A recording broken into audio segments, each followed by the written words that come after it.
All right, let's talk about 4 parts of creating a resource. So essentially we're gonna try and create a resource together today. And I'm gonna give you a lot of examples of different resources and things like that. So I put it into 4 parts. Now, part 1 is choose the type of resource. So are you gonna do, just for simplicity, we're gonna do a top 5 list. Just for simplicity, so you can see what it's like to create resources, okay? But you can do a test, you can do an assessment. I've created those. You can do, which really, if you do an assessment, it can be very simple. Like, hey, these are the areas, rate yourself, and what would you like to be at? So what do you think you are at? What would you like to be at in health, wellness, money, things like that. So we choose the type of resource. I'm going to top 5 list. Second part is to find the topic. What topic is it? Are you a health coach? Are you a fertility coach? Are you a transformational coach? Are you a weight loss coach? Are you a Christian coach? It could be, are you a spiritual coach? It could be in a million different areas. Do you just do yoga and you want a free resource for people to sign up for your yoga? Not that you just do. Do you do yoga? And that's your thing. Like whatever your niche is, whatever your area is that you need resources for, and that you need to create something. If you're in real estate, whatever you need it. Now, I normally work with coaches, but this is applicable to any area, honestly. So find the topic. So let me give you an example of some topics. Health, fastest healthy meals, relationships, ways to show you care and support your partner, or signs that your relationship isn't working. A life coach or a transformational coach, how to end your dependence on social media, or signs social media is hurting you. Weight loss, the fattest foods on the market. So one of the books I wrote, which I don't know if it's out at Amazon yet, when you see this video, hopefully it'll be out on Amazon then, but it's a weight loss journal. So it's a journal, it's got a lot of different activities in it to figure out about food dependence and things like that. So it's applicable to any diet, but one of the things I have in there is the fattest foods at fast food places and the best foods for you if you're gonna go quote unquote fast food, the best fast food there. And finances, you could do 5 things to save for besides a house or your retirement, because boy, is that boring, but we do it. And 5 places to put your money besides a bank. All right, so let's choose, none of these are really screaming fun. Let's do life. I wanna do 5 ways to, let's see, improve the quality of your life. So 5 ways to improve the quality of your life. Now, one of the things you can do is you can Google ways to improve the quality of your life and see what comes up. So I'm gonna do that actually, just to get some ideas and just to see what it is. Now, if someone had a great thing, I would say such and such, like the first website that pops up is Forbes. So I would say Forbes.com, or give the author's name at Forbes.com, says that recommends, things like that. Okay, so stop making excuses, stop taking things personally, exercise. All right, so nothing that thrilling as far as I'm concerned. I feel like I could come up with some stuff on my own. So I'm gonna go back to the drawing board, go back to my notes, go back to my document, and let's see. So 5 ways to improve the quality of your life. One, I would look at your circle of friends. So I'm typing with one hand. So look at your circle of friends. So essentially I would expand on, look at your circle of friends and see who supports you and see who doesn't. See who, even though you don't agree with them politically, maybe, you still get value from the friendship, or decide which relationships empower you and which relationships drain you. So I would take a look at your circle of friends. Number 2 is I would take a look at your life goals. Let me put that down, life goals. So take a look at your life goals and see, A, if you have some, B, if they're still relevant, C, you could even look at, the next one would be, take a look at what do you want your life to look like in 10 years from now, okay? Whatever, 20 years, I don't know. Or you could do 5 years, 10 years, 20 years, okay? What do you want to accomplish this year to get you to those goals? Now, instead of picking 3 things, an interesting way to do goals that I find very effective is, instead of choosing 3 goals and then sporadically working on those 3 goals, choose 1 thing to accomplish in the next 6 months. And I would explain that in here. So let's talk about, okay, so then we got life goals. So now we got 3. I would, instead of eat better, which I'm gonna put eat better, but instead of the usual way of, cut out all this fattening food and da-da-da, or cut out all this carb food, whatever diet you're on, whatever they say to do.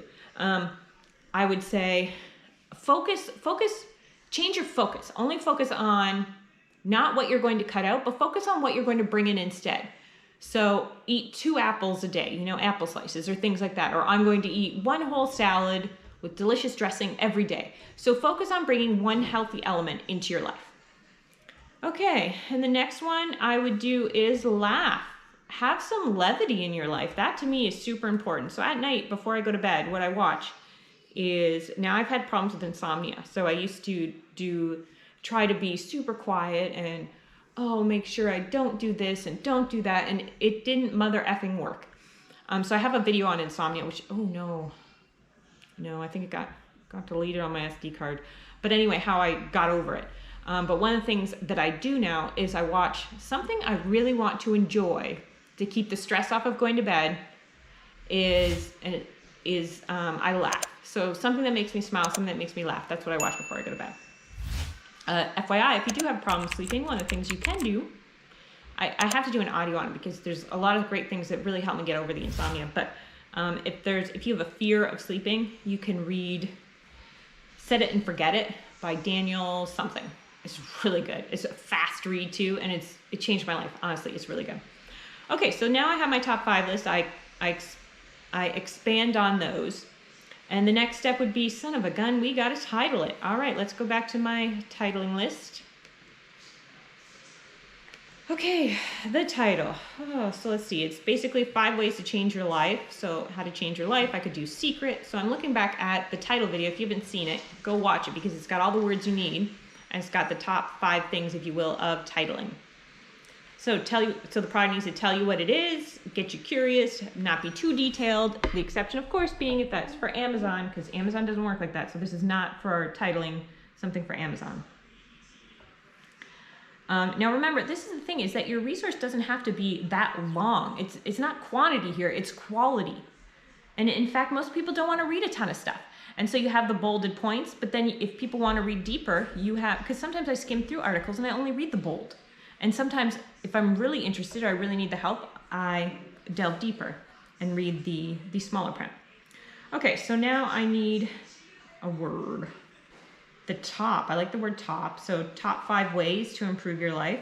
Top 5 ways to improve your life in under 30 days. I like that because you could just get going on that list. Top 5 tried and true ways to improve your life. Top 5 ways, now I gotta put in emotion. So top 5 ways, so let's reference the future, 30 days. Top 5 ways to improve your life within 30 days.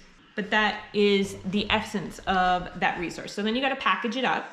So you PDF it, right? But then put your contact information on it, your website, and then following back, then we have to value it. So if it is for sale, the most popular selling number is a 7. So you would have to sell it, although I don't imagine you'd sell a top 5 list, but just bear with me. Maybe you have a whole book of top 5 lists. One of the best books I ever read was when I was studying coaching and at this school, and coaching gave me this book, and it was just a book of top 10 lists, and I loved it. I still love it. I love the concept of top 10 lists, and I really want to do a top 5 book because I just love it. I love that concept of any area in business or whatever. You could just flip through it and do it. But so for this is going to be a bonus. This is going to be a bonus if you sign up to life coaching with me, say.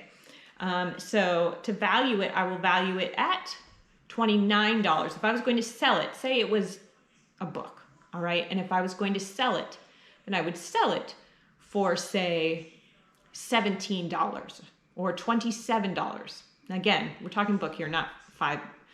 But because I'm valuing it, we're going to value it at $29. So we'll value it at $29. Just because if you go to coachtrainingacademy.com and you look at the product I have on there online right now, it's the how to protect yourself from getting sued or something as a coach or as a consultant. And so then you'll scroll down, you'll see a bunch of bonuses that I have. And so that's what this would be one of the bonuses, but it'd be a bonus for coaching with me. So if you purchase that product, you would get that bonus, whatever bonuses are listed there. If you purchase coaching with me, you would get that particular top 5 list would be one of the bonuses that you would have immediate access to. All right, so there you go. Now we have gone through the list we have, let's recap. Top 5 things is part 1, choose your type of resource. Part 2, find the topic.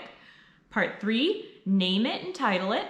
And part 4 is value it. So I hope you found that information helpful. And I will see you on the flip side. Bye.